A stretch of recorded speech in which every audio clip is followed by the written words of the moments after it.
इस क्वेश्चन में आपको क्या बोला, एक मल्टी स्टोरी बिल्डिंग का टॉप से, अगर टॉल बिल्डिंग का टॉप को देखा जाए और बॉटम को देखा जाए, तो टॉप को देखने से एंगल ऑफ डिप्रेशन, क्योंकि कोई भी चीज को नीचे देखा जाता है तो डिप्रेशन होता है, एंगल ऑफ डिप्रेशन, तो एंगल ऑफ डिप्रेशन बन रहा है 30 डिग्री। ठीक है, तो ऑल्टरनेट एंगल से ये भी आपका 30 डिग्री हो जाएगा।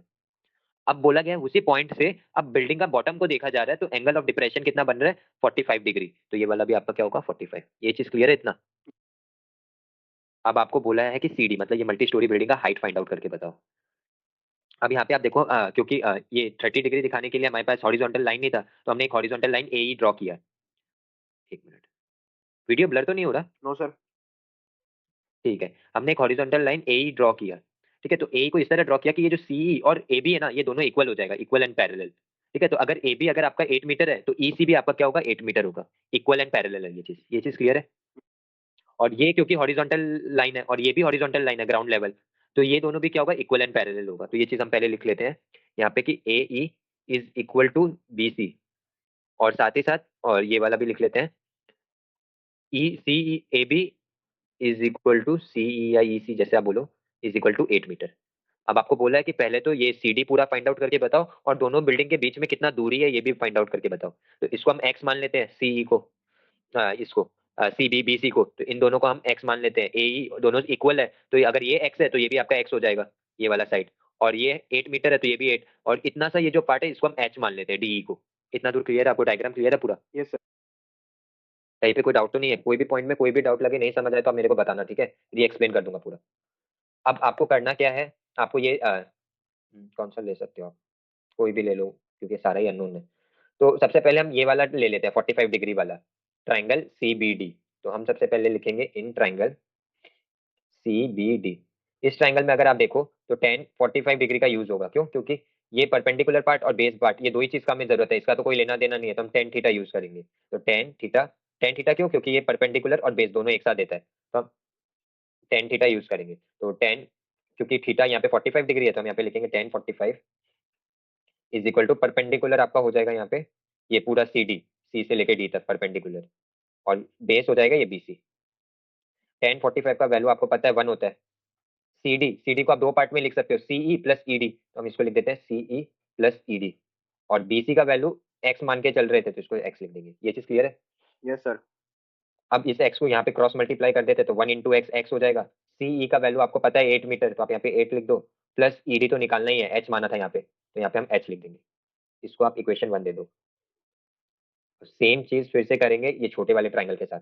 तो इन ट्राइंगल डी ए ई या ई ए डी जैसे आप लिखो, यहाँ पे भी टेन थीटा यूज करेंगे। टेन, इस बार टेन आ जाएगा 30 डिग्री, तो tan 30 degree is equal to perpendicular D, base आपका ई ए। तो यहाँ पे अगर आप वैल्यूज पुट करो तो टेन 30 का वैल्यू आपको पता है 1/√3। डी का वैल्यू आपको पता है, नहीं पता, एच मान के चल रहे हैं, और ए का एक्स है, यहाँ पे एक्स लिख देंगे। तो अब आप इसको क्रॉस मल्टीप्लाई कर दो, तो ये हो जाएगा X is equal to H into √3। ये हो गया इक्वेशन 2।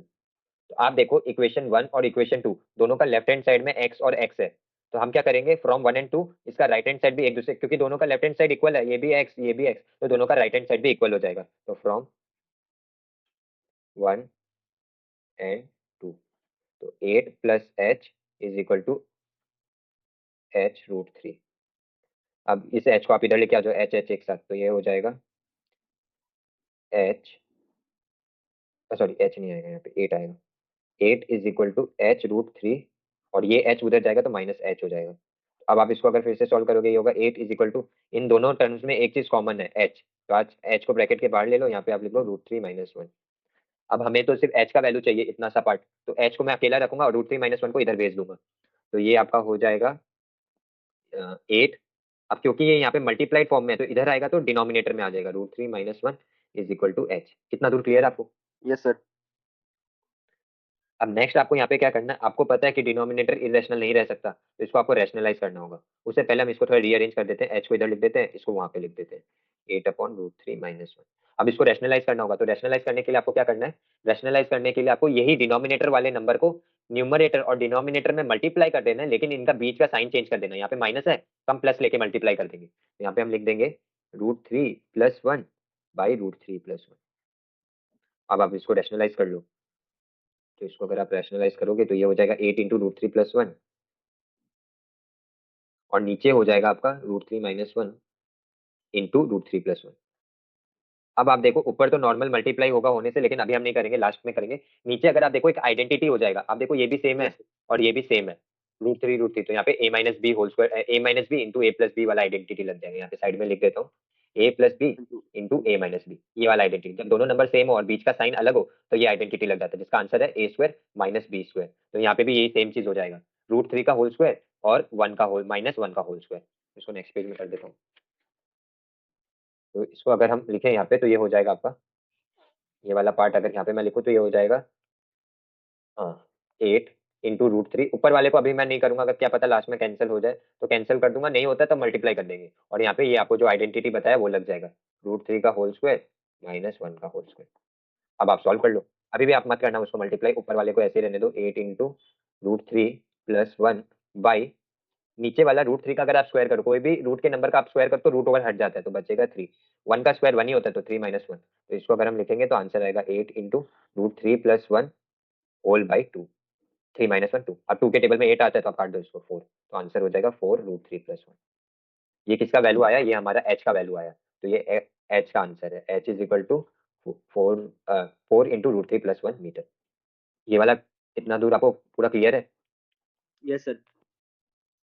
इसका आंसर एक बार आप चेक कर लेना, यही है सर इसका आंसर है सर, जो हाइट है बिल्डिंग की वो तो यही है, और जो डिस्टेंस है उनके बीच का वो 4 × 3 + √3 है, जो डिस्टेंस है दोनों के बीच में। हाँ वो अभी x वाला, ये x ये अभी हम निकालेंगे। तो total height of the multi storey building, ये h का ही आया, अभी अभी तक ये टोटल नहीं आया, तो इसको अभी टोटल निकाल लेते हैं। तो देयरफॉर टोटल, अभी जो हमने ये वैल्यू निकाला ये सिर्फ इतना सा पार्ट का था, आपको क्वेश्चन में बोला कि पूरा बताओ ये ए सी से लेके डी तक, तो अभी हम इसको सॉल्व कर लेते हैं। तो total height is equal to CE plus ED. तो सीई का वैल्यू था आपका 8 मीटर और ईडी एच था, तो 8 + h, और यहाँ पे अगर पुट कर दो आप 8 + h का वैल्यू कितना है, अभी अभी हमने निकाला 4 √3 + 1। तो अभी हम क्या करेंगे, थोड़ा सा इसको सिंप्लीफाई कर लेंगे, इसको आप ब्रैकेट से मल्टीप्लाई कर लो, तो 8 + 4 को √3 के साथ आप मल्टीप्लाई करोगे 4 √3 मिलेगा, और 4 को आप 1 के साथ मल्टीप्लाई करोगे तो आपको 4 ही मिलेगा। तो 8 + 4 12 हो जाएगा, और प्लस 4 √3। अब आप देखो दोनों में 12 और 4 में एक चीज कॉमन है, दोनों ही 4 का टेबल में आता है, तो आप 4 को कॉमन ले लो, तो ब्रैकेट में क्या बचेगा 3 + √3 मीटर। क्लियर है ये चीज, ये वाला पार्ट? Yes sir. ठीक है, कहीं डाउट लगे या नहीं आए तो आप बताना, ठीक है। अब x का निकालना है, तो h का वैल्यू तो आया हुआ ही है हमारे पास ये। अब आप दोनों इक्वेशन में जहां अच्छा लगता है आप वहां पुट कर दो, मैं बोलूंगा यहीं आप पुट कर दो, डायरेक्ट एक ही बार में हो जाएगा, और अगर आप चाहो तो वहां पुट कर लो, कोई वो नहीं है, कोई में भी आप पुट कर सकते हो। तो हम इसको 1 में करने से आप 1 में कर लो, 2 में करने से 2 में कर लो, तो putting h is equal to 4 × √3 + 1 in equation 1। तो इक्वेशन 1 है 8x is equal to 8 + h, तो इससे हमें डिस्टेंस पता चल जाएगा, तो x is equal to 8 + h।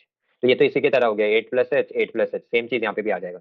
तो 8 + h के जगह हम लिखेंगे 4 × √3 + 1। अब आप इसको सिंप्लीफाई करोगे तो ये होगा 8 + 4 √3, और 4 + 1 4, तो इसको आप प्लस कर दोगे तो हो जाएगा 12 + 4 √3। अब 12 और 4 में क्या कॉमन है, दोनों ही 4 का टेबल में आता है, तो आप 4 कॉमन ले लो। 4 के टेबल में 12 कब आता है 3 से, तो 3 प्लस 4 के टेबल में 4 कब आता है 1, तो 1 लिखने का जरूरत नहीं, आप डायरेक्ट √3 लिख दो, तो ये आपका आंसर हो गया। तो जो हाइट है मल्टी स्टोरी बिल्डिंग का और जो डिस्टेंस है दोनों के बीच में वो सेम है, तो therefore distance between two buildings is equal to 4 3 + √3 metre. Clear है? Yes sir.